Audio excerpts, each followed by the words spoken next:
வணக்கங்க. நம்ம இன்னைக்கு லட்டு முறுக்கு அதிரசம் செஞ்சுக்கலாங்க. ஒரு கிலோ ஆர்டர் வந்திருக்கு. அதுக்கு போய் முதல்ல மிஷினில் மாவு அரைச்சிட்டு வந்துடலாம். ஏலக்காய் சுக்கு போட்டு அரைச்சிட்டு வந்துடலாம். அதிரசத்துக்கு முறுக்குக்கு அப்படியே அரைச்சிட்டு வந்துடலாம். முறுக்கு ரெடி பண்ணிக்கலாங்க. 1 கிலோ பச்சரிசி மாவு அரைச்சிட்டு வந்திருக்கேன். அதுக்கு ஒரு ஆளாக்கு ஒரு 200 1/4 கிலோ உளுந்தம்பருப்பு வேக வைக்கிறேங்க. வேக வச்சுட்டு மிக்சியில் அரைச்சிக்கலாங்க.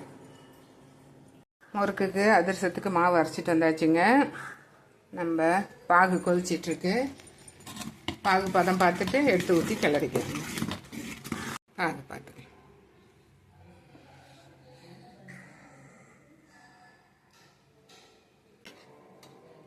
டீஸ்பூன் சால்ட் போட்டுட்டு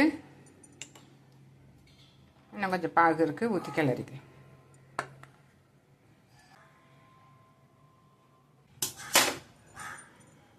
இருக்குது ஒரு நாள் பொறுத்து செஞ்சுக்கலாங்க. ஒரு நாள் இல்லை 2 நாள் வச்சுருந்து சுட்டுக்கலாங்க.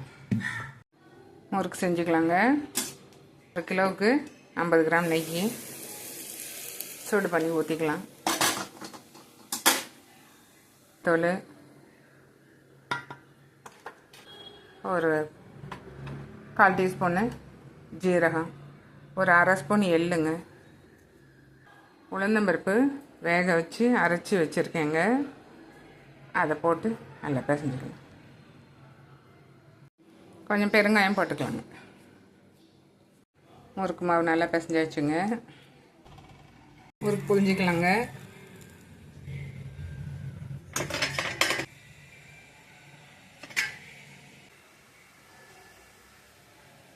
நல்லா சாஃப்டாக ரெடி ஆகிடுச்சு நம்மளுக்கு. லட்டு செஞ்சுக்கலாங்க. அதுக்கு தேவையான பொருள் கடலை மாவு, ஒரு பிஞ்சு சால்ட்டு, முந்திரி பருப்பு, திராட்சை, கல்கண்டு, ஏலக்காய் பொடி, பால் காய்ச்சி ஆற வச்ச பால், சர்க்கரை ஒரு 3/4 கிலோ சர்க்கரை, 1/2 கிலோ கடலை மாவுக்கு ஒரு 800 கிராம் சர்க்கரைங்க. செய்ய ஆரம்பிங்க. மாவு கரைச்சிட்டு பொரிக்கும்போது காட்டுக்கலாங்க.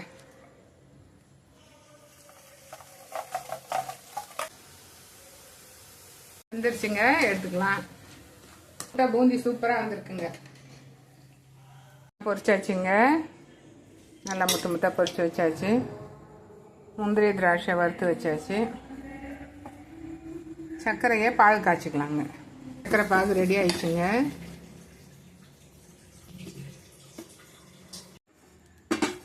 நெய் கொஞ்சம் காய்ச்சி ஊற்றிக்கலாங்க. திராட்சையெல்லாம் வறுத்து கொட்டியாச்சு. நல்லா கரெக்டாக இருக்குது. பாகுக்கு அதுக்கும் கரெக்டாக இருக்குது. நெய் கொஞ்சம் சூடு பண்ணி ஊற்றிக்கலாம்.